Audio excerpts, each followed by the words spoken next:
10-year-old Tissia Henry went missing on June 13, 2009. 4 days later, she was found dead, buried in a shallow grave beneath a house. The little girl's partially decomposed body was found semi-nude, and it is suspected she was raped, then strangled. Tissia was abducted on her way to a nearby shop.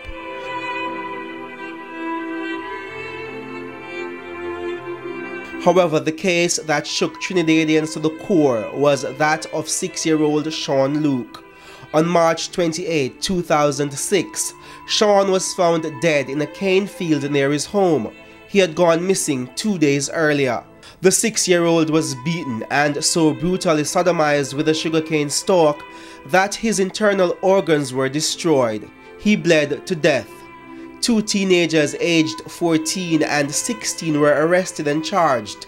The alleged killers are still before a court in Trinidad.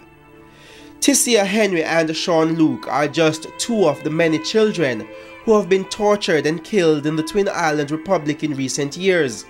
These gruesome attacks on children have grabbed headlines, forcing the Trinidad and Tobago government to implement tougher legislation to protect children. Recently, our government has really extended itself into advocating for the members of the public to improve their knowledge on child abuse in particular. So there's been a lot of sensitization and outreach programs to the communities, especially in the spate of some recent incidents of violence against children that have been recorded. The latest among the slew of legislation is the Children's Bill, which was passed earlier this year.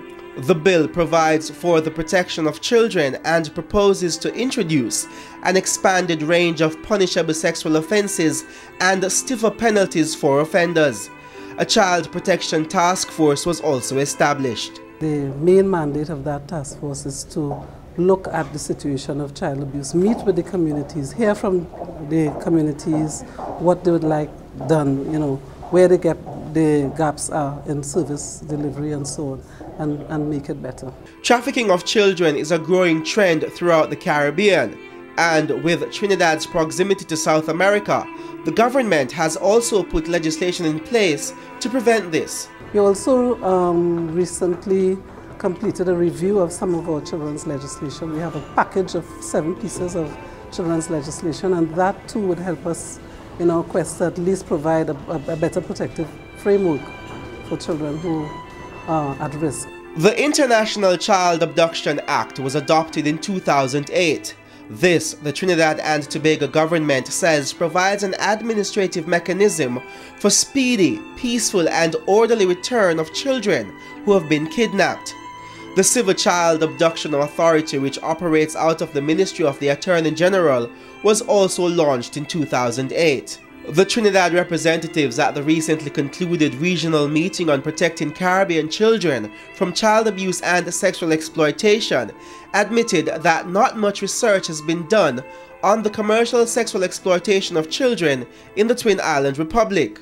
The Trinidad representative contends that there has been anecdotal evidence, but more needs to be done to document the cases. But we really don't know for sure the nature and extent of the problem in Trinidad and Tobago.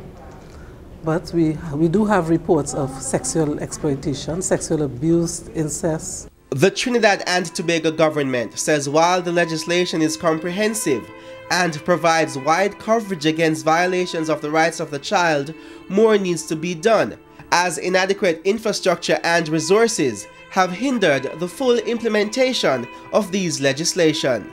Reporting for Live at 7, I'm Kenil Gale.